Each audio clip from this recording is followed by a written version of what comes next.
Hello guys, പത്രമാറ്റിൻ്റെ ഇന്നത്തെ episode റിവ്യൂയിലേക്ക് സ്വാഗതം. ഈ റിവ്യൂ ഇഷ്ടപ്പെടുകയാണെങ്കിൽ ഒന്ന് ലൈക്ക് ചെയ്ത് സബ്സ്ക്രൈബ് ചെയ്ത് സപ്പോർട്ട് ചെയ്യണേ.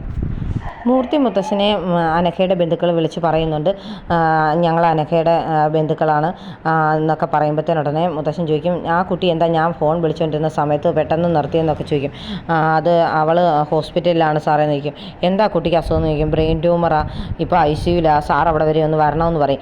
അതിനെന്താ ഞാൻ വരാമെന്ന് ഉടനെ മുത്തശ്ശൻ സമ്മതിക്കുന്നുണ്ട്. ആദർശ് ആ സമയത്ത് അങ്ങോട്ട് കയറി വരുന്നുണ്ട്.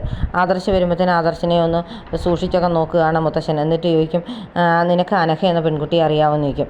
അനഘയോ, അതാരാ മുത്തശ്ശൻ, എനിക്ക് അങ്ങനെ ഒരു പെൺകുട്ടിയെ അറിയത്തില്ലെന്ന് പറയും. നിനക്കറിയത്തില്ലെങ്കിൽ പിന്നെ കുഴപ്പമില്ല, നമുക്ക് അനഘ എന്ന് പറഞ്ഞ പെൺകുട്ടിയുടെ വീട് വരെ ഒന്ന് പോകണം. ആ കുട്ടി ഇപ്പോൾ ഒരു ഹോസ്പിറ്റലിലാണ്, RC ഹോസ്പിറ്റൽ എന്നൊക്കെ പറയുന്നുണ്ട്. അന്നേരം പറയാം, അതെന്താ നമ്മൾ ആ ഹോസ്പിറ്റലിൽ എന്തിനാണ് പോകുന്നത്, മുത്തശ്ശൻ കാണിക്കുന്നത് വേറെ ഹോസ്പിറ്റലില്ലെന്ന് ചോദിക്കും. അത് ഈ കുട്ടി ആ ഹോസ്പിറ്റലിലാണ്, കാരണം നമുക്ക് അവിടെ നിന്ന് പോയി ആ കുട്ടിയെ കാണാൻ പോകണമെന്ന് പറയും. എന്നിട്ട് നീ എൻ്റെ കൂടെ വരാൻ പറഞ്ഞ് പുറത്തേക്ക് വരികയാണ്. ആ സമയത്ത് അഭി അങ്ങോട്ട് വരുന്നുണ്ട്. അവനും വന്നല്ലോ, ബാ നമുക്ക് അങ്ങോട്ട് പോകാമെന്ന് പറഞ്ഞിട്ട് ചോദിക്കുന്നുണ്ട്, നിനക്ക് അനഘ എന്നൊരു പെൺകുട്ടിയെ അറിയാവുന്ന. ഉടനെ അഭി പറയും, എനിക്കറിയത്തില്ല, മുത്തശ്ശൻ പറഞ്ഞപ്പോഴാണ് ഞാൻ അനഘ എന്നൊരു പേര് പോലും കേട്ടെന്നൊക്കെ പറയുന്നുണ്ട്. അന്നേരം മുത്തശ്ശൻ പറയാം, അറിയത്തില്ലെങ്കിൽ കുഴപ്പമില്ല, ആ പെൺകുട്ടി എന്നെ ഒന്ന് കാണണമെന്ന് പറഞ്ഞ് വിളിപ്പിച്ചു, നമുക്ക് ആ RC ഹോസ്പിറ്റലിൽ വരെ പോകാമെന്നൊക്കെ പറയും. ഉടനെ അഭി പറയുന്നുണ്ട്, മുത്തശ്ശൻ ഇങ്ങനെയൊന്നും ആരെങ്കിലും പറയുന്നത് കേട്ടോണ്ടൊന്നും നമുക്ക് പോകരുത്, അവരൊക്കെ വല്ല കളിപ്പീരുമായിട്ട് ഇറങ്ങിയതാണെന്ന് പറയാൻ പറ്റത്തില്ലല്ലോ. എന്നെ ആരെങ്കിലും എന്തെങ്കിലും ഒരു കാര്യത്തിന് വിളിച്ചാൽ അത് ചുമ്മാതായിരിക്കുകയില്ല, അത് കാര്യം ഉണ്ടായിട്ടായിരിക്കുമല്ലോ. അപ്പോൾ ആ കാര്യം എന്താണെന്ന് സത്യാവസ്ഥ തിരിച്ചറിയാനായിട്ട് ഞാൻ ഇറങ്ങിത്തിരിക്കുക തന്നെ ചെയ്യും. അതുകൊണ്ട് നിങ്ങൾ രണ്ടുപേരും എൻ്റെ കൂടെ വരാൻ പറഞ്ഞ് ആ ഹോസ്പിറ്റലിലേക്ക് ചെല്ലുകയാണ്. ഇവർ ചെല്ലുമ്പോഴത്തേന് മുത്തശ്ശനെ ഫോൺ വിളിച്ച രണ്ടുപേർ അവിടെ നിൽപ്പുണ്ട്. അവർ ഉടനെ വന്ന് പറയും, ആ സാറ് വന്നോ, ഞങ്ങൾ സാറിനെ പ്രതീക്ഷിച്ച് നിൽക്കുകയായിരുന്നൊക്കെ പറയും.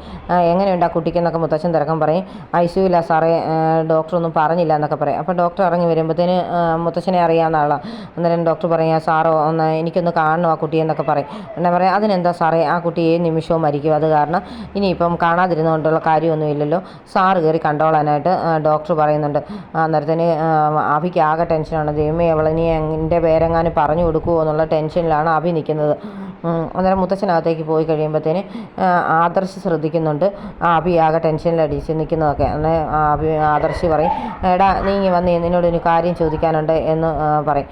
ഉടനെ എന്താ ഏട്ടാന്ന് പറഞ്ഞ് അങ്ങോട്ട് ചെന്ന് കഴിയുമ്പോഴേക്കും, നിനക്ക് എന്തെങ്കിലും അബദ്ധം പറ്റിയെങ്കിൽ അങ്ങ് പറഞ്ഞേക്കണം എന്ന് പറയും. ഇല്ല ഏട്ടാ, എനിക്ക് ആ കുട്ടിയെ അറിയത്തുപോലും ഇല്ല, എനിക്ക് ഒരു വിധത്തിലും അറിയത്തില്ലാത്ത കേസാന്നൊക്കെ പറയും. അന്നേ പിന്നെ കാണിക്കുന്നത് മുത്തശ്ശന് അകത്ത് കയറിയിട്ട് അനഘയോട് കാര്യങ്ങളൊക്കെ തിരക്കുന്നുണ്ട്. അനഘയ്ക്ക് സംസാരിക്കാനൊന്നും വയ്യെങ്കിലും അനഘ ഒരു വിധത്തിൽ, സാറ് വന്നോ, ഞാൻ സാറിനെ വിളിപ്പിച്ചത് ഈ കാര്യം പറയാനായിരുന്നൊക്കെ പറയും. എൻ്റെ മോളെ സ്വീകരിക്കണമെന്ന് പറയും. എൻ്റെ കൊച്ചുമക്കളിൽ ആരാണ് ആ കുഞ്ഞിൻ്റെ അച്ഛനെന്ന് മുത്തശ്ശൻ ചോദിക്കുന്നുണ്ട്. അത് കേൾക്കുമ്പോഴത്തേന് അനഘ പറയും, അത് സാറ് അത് പിന്നെ എന്നൊക്കെ പറയും. ഏത് ആണേലും പറഞ്ഞോളൂ, ആരുടെ മോളാണ് നിൻ്റെ മോളെന്നൊക്കെ ചോദിക്കും. അന്നേരത്തേനുടനെ അനഘ ഇങ്ങനെ പറയാനായിട്ട് കൈയൊക്കെ ഉയർത്തും. അത് ആന്നേ വെക്കുന്നുള്ളൂ, അഭി എന്നുള്ളത് പറയുന്നതിന് മുമ്പ് ആന്ന് വെച്ച് തന്നെ മരിക്കുകയാണ് ആ കുട്ടി. അന്നേരത്തേന് മുത്തശ്ശൻ അങ്ങ് ഞെട്ടിപ്പോവും. നേഴ്സിനെ വിളിക്കുന്നുണ്ട് മുത്തശ്ശൻ. അന്നേരത്തേന് നേഴ്സിൽ നിന്ന് ഡോക്ടറെ വിളിച്ചുകൊണ്ട് വന്ന് പരിശോധിക്കുകയൊക്കെ ചെയ്യാണ്. പൾസൊക്കെ നോക്കുമ്പോഴത്തേന് പൾസില്ല. ഉടനെ ഡോക്ടർ പറയും, വേദനകളുടെ എല്ലാം ലോകത്ത് നിന്ന് ആ കുട്ടി യാത്രയായി സാറേ എന്ന് പറയും. അത് കേൾക്കുമ്പോഴത്തേനും മുത്തച്ഛൻ അങ്ങ് സങ്കടമാകുകയാണ്. കാരണം ആരുടെയും പേര് പറയാതാണ് അനഘ മരിച്ചിരിക്കുന്നത്. അപ്പോൾ പുറത്ത് നിൽക്കുന്ന ആദർശും അഭിയൊക്കെ ആകെ ടെൻഷനിലാണ്. അന്നേരം അഭി ഇങ്ങനെ ടെൻഷൻ അടിച്ചിരിക്കുകയാണ്, മുത്തച്ഛനോട് പേര് പറഞ്ഞു കാണുമോ എന്നുള്ളതിൽ. മുത്തച്ഛൻ ഇറങ്ങി വരുമ്പോഴത്തേന് ആദർശമൊക്കെ ചോദിക്കുന്നുണ്ട്, എന്തായി മുത്തച്ഛ, എന്താ പറഞ്ഞ ആ കുട്ടി എന്നൊക്കെ. പിന്നെ ആദർശിനോട് മുത്തച്ഛൻ പറയുന്നുണ്ട്, ആരുടെയും പേര് ആ കുട്ടി പറഞ്ഞില്ല, പറയുന്നതിന് മുമ്പ് ആ കുട്ടി മരിച്ചെന്ന് പറയും. അത് കേൾക്കുമ്പോഴത്തേന് അഭിക്ക് ഭയങ്കര സന്തോഷമാകുന്നുണ്ട്. അഭി കൂടെ നിൽക്കുന്ന ആൾക്കാരെയൊക്കെ നോക്കുന്നുണ്ട്. അപ്പോൾ കൂടെ നിൽക്കുന്നവർ പറയുന്നുണ്ട്, സാറേ എന്തായാലും സാർ ആ വീട്ടിൽ വരെ വരണം, അവിടെ ഒരു കുട്ടിയുണ്ടല്ലോ, ആ കുട്ടി ഒന്ന് കണ്ടേച്ച് പോകാമെന്ന് പറയും. ഉടനെ മുത്തശ്ശൻ പറയും, ശരിയാ, എന്തായാലും ആ കുട്ടി നമ്മളുടെ കുടുംബത്തിലെ ഒരു കൊച്ചുമകൻ്റെ കുട്ടിയാണെന്ന് എന്നോട് അനഘ പറഞ്ഞായിരുന്നു. അപ്പോൾ എന്തായാലും നമുക്ക് അവിടെ വരെ പോയിട്ട് വരാം എന്ന് പറഞ്ഞ് അങ്ങോട്ട് പോവുകയാണ്. നിങ്ങൾക്ക് രണ്ടുപേർക്കും ആ കുട്ടിയെ അറിയത്തില്ലെന്ന് പറഞ്ഞു. ആ കുട്ടി എന്ന് മാത്രമേ പറഞ്ഞിട്ടുള്ളൂ പേരിൻ്റെ ആദ്യ അക്ഷരമായിട്ട്. പക്ഷേ നിങ്ങൾ 3 കൊച്ചുമക്കളുടെയും പേര് തുടങ്ങുന്നത് ആയിലാണ്. അപ്പോൾ ആരാണ് എന്ന് എനിക്ക് വ്യക്തമായിട്ട് അറിയത്തില്ലല്ലോ എന്നൊക്കെ പറയുന്നുണ്ട്. അന്നേരം പിന്നെ അവരെല്ലാവരും അങ്ങ് ചെല്ലുകയാണ് അനഘയുടെ വീട്ടിൽ. അപ്പോൾ അനഘയുടെ ബോഡിയൊക്കെ വെച്ചിട്ടുണ്ട്. ആ സമയത്ത് കൊച്ച് ഇരുന്ന് കരയുകയാണ്. അമ്മ എന്നൊക്കെ പറഞ്ഞ് വിളിച്ച് കരഞ്ഞുകൊണ്ടിരിക്കുകയാണ്. മുത്തശ്ശൻ എന്തായാലും ഇതിൻ്റെ സത്യാവസ്ഥ അറിഞ്ഞിട്ടേ ഉള്ളെന്ന് രീതിയിലൊക്കെ സംസാരിക്കുന്നുണ്ട് വണ്ടിയിലിരുന്ന്. അന്നേരം എല്ലാവർക്കും സംശയം അഭിയെ തന്നെയാണ്. അഭി അന്നേരം പറയും, പക്ഷേ എനിക്ക് ആരെയും അറിയത്തില്ല എന്നൊക്കെ പറഞ്ഞ് തന്നെ നിൽക്കും. ഇവരവിടെ ചെന്ന് കഴിയുമ്പോഴത്തേന് അഭി പറയുന്നുണ്ട്, നമുക്ക് ഇതിനകത്തൊന്നും ഇടപെടേണ്ട ആവശ്യമുണ്ടോ മുത്തശ്ശ എന്നൊക്കെ. അപ്പം മുത്തശ്ശൻ പറയും, എന്തായാലും നമുക്ക് ചെന്ന് കണ്ടേച്ച് പോകാം എന്ന് പറഞ്ഞ് അകത്തേക്ക് പോവാണ്. അന്നേരം അഭി ഒരുമാതിരി വല്ലാത്ത ചിരിയൊക്കെ ചിരിച്ച് ആ ഗുണ്ടകളെ പോലെ ഇരിക്കുന്ന ആൾക്കാരെ ഒന്ന് നോക്കുന്നുണ്ട്. അപ്പോൾ അഭിയുടെ പ്ലാനിങ് അനുസരിച്ചാണ് ഈ കാര്യങ്ങളെല്ലാം നടക്കുന്നുള്ള കാര്യം നമുക്ക് മനസ്സിലാകുന്നുണ്ട്. എന്നിട്ട് അകത്ത് ചെല്ലുമ്പോഴത്തേന് അനഘയുടെ ബോഡിയുടെ അടുത്ത് ഇരിക്കുന്ന കുഞ്ഞിനെ ഇവർ ശ്രദ്ധിക്കുന്നൊക്കെ ഉണ്ട്. അന്നേരം ആ കുട്ടി ഇരുന്ന് കരയുകയാണ്. അന്നേരം അഭി ആ കൊച്ചിനെ ഒന്ന് നോക്കിയിട്ട് മുത്തശ്ശനും ആയിട്ടൊക്കെ അവിടെ തന്നെ ഇങ്ങനെ നിൽക്കുകയാണ്. അപ്പോൾ അഭി ഇങ്ങനെ ഭിത്തിയിലോട്ടൊക്കെ നോക്കുന്നുണ്ട്. അവിടെ ആദർശും അനഘയും കൂടെ ചേർന്ന് നിൽക്കുന്ന ഫോട്ടോസൊക്കെ ഇങ്ങനെ കാണുന്നുണ്ട്. അഭിക്ക് അന്നേരം കാര്യങ്ങളൊക്കെ ഒന്നുകൂടെ മനസ്സിൽ ഓർക്കുന്നതായിട്ട് കാണിക്കുന്നുണ്ട്. അനഘ കഴിഞ്ഞ ദിവസം ആ കുഞ്ഞിനൊരു പാവയൊക്കെ മേടിച്ചു കൊടുത്തല്ലോ. അത് മേടിച്ച് കൊടുത്തിട്ട് അനഘ ഇങ്ങനെ കുഞ്ഞിനോട് സംസാരിക്കുമ്പോൾ കുഞ്ഞ് ചോദിക്കുന്നുണ്ട്, അച്ഛൻ എപ്പോഴാണ് അമ്മയെ വരുന്നെന്ന്.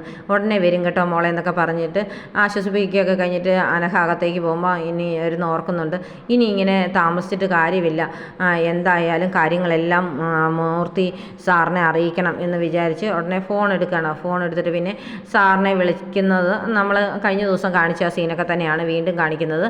അന്നേരം മുത്തശ്ശൻ ഇങ്ങനെ സൂര്യ നമസ്കാരം ചെയ്തുകൊണ്ടിരിക്കുമ്പോഴത്തേന് അനഘയുടെ കോള് വരുന്നതും ഈ സൂര്യ നമസ്കാരത്തിനിടയിൽ വരുന്ന കോൾ എന്തായാലും നല്ല കോളായിരിക്കുമല്ലോ എന്നൊക്കെ മുത്തശ്ശൻ ഇങ്ങനെ ഓർത്തുകൊണ്ട് കോൾ എടുക്കുമ്പോഴത്തേന് അനഘ പറയുന്നുണ്ട്, സാർ എൻ്റെ പേര് അനഘ എന്നാണ്, എനിക്കൊരു മോളുണ്ട്, 5 വയസ്സുള്ള ഒരു പെൺകുട്ടിയാണ്.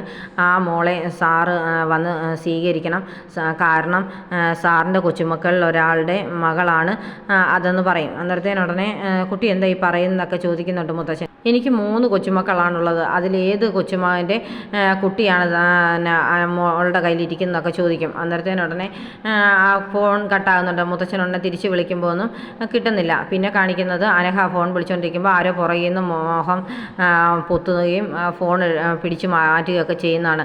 അപ്പോൾ അഭി ഏർപ്പാടാക്കിയ ആ ഗുണ്ടകൾ തന്നെയാണ് ഇതെല്ലാം ചെയ്തെന്നുള്ള കാര്യം നമുക്ക് വ്യക്തമാകുന്നുണ്ട്. അങ്ങനെയായിരിക്കാം അനഘ മരണത്തിലേക്ക് പെട്ടെന്ന് കടന്നുപോയത്. ഇതൊക്കെ കാണിച്ചുകൊണ്ടാണ് ഇന്നത്തെ എപ്പിസോഡ് അവസാനിക്കുന്നത്.